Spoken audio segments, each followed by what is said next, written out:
কেন? ইয়া রাসূলুল্লাহ, মক্কা থেকে রওনা দিছি, মদিনায় রওনা দিছি। মক্কায় যেই দেশে নবী নাই, আমি আব্দুল উজ্জা ওই দেশে থাকতে পারি না, তাই আমি মক্কার দিকে রওনা দিয়েছি। ও হুজুর, কোনো পানি খাই নাই, কোনো খাবার দাবার খাই নাই, না খাইয়া আপনার প্রেমের টানে আমি মদিনায় এসে পড়েছি। ইয়া রাসূলুল্লাহ, ইয়া হাবিবাল্লাহ, আমি সেই আব্দুল উজ্জা। নবীর হাত দেখাই, আব্দুল উজ্জা, তুমি তো মুসলমান হইছো, কিন্তু মুসলমানের নাম তো আব্দুল উজ্জা হতে পারে না, তোমার নামটা পরিবর্তন করা দরকার। আজকের থেকে তোমার নাম আব্দুল উজ্জা নয়, তোমার নাম আজকের থেকে আব্দুল্লাহ। শরীফের মধ্যে আসছে আল্লাহর কাছে দুইটি নাম বেশি প্রিয়, একটা হলো আব্দুল্লাহ, আরেকটা হলো আব্দুর রহমান। এই ব্যক্তির নামটা রাখা হলো আব্দুল্লাহ।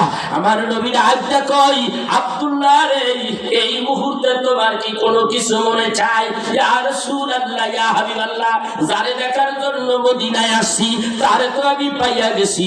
এখন আমার ইচ্ছা হয়, আমি যদি যেই কোরআন তেলাওয়াত শুইনা পাগল হয়ে গেছিলাম, আপনাকে দেখছি, আপনার জবানে কোরআন তেলাওয়াত শুনে আমি পাগল পারা হয়ে গেছি। নবী গো, ওই কোরআন যদি আমি একটু শিখতে পারতাম, ওই কোরআন যদি আমি তেলাওয়াত করতে পারতাম, আমি রাখতে বলেন আসহাবে সুফফা মদিনার মসজিদে নববীর মধ্যে যাদের কোনো টাকা নাই, পয়সা নাই, সর্বহারা, এই গরিব সাহাবীদেরকে জায়গা দিয়ে রাখছেন নবীজি মসজিদে নববীর ভিতরে, বারিন্দার মধ্যে তারা থাকে।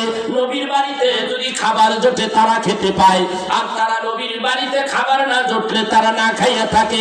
এরা হলো আসহাবে সুফফা। এই আসহাবে সুফফার মধ্যে হযরত আব্দুল্লাহর জায়গা করে দিলেন।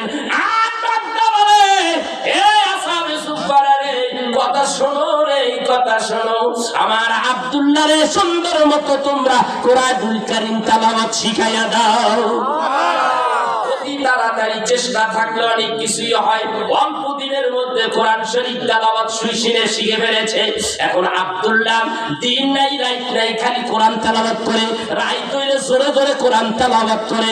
আসহাবে সুফফাদের ভিতর থেকে সাহাবীরা ডাকতে নবীর কাছে কমপ্লেইন দিতে লাগলেন, নালিশ মামলা দায়ের করলেন।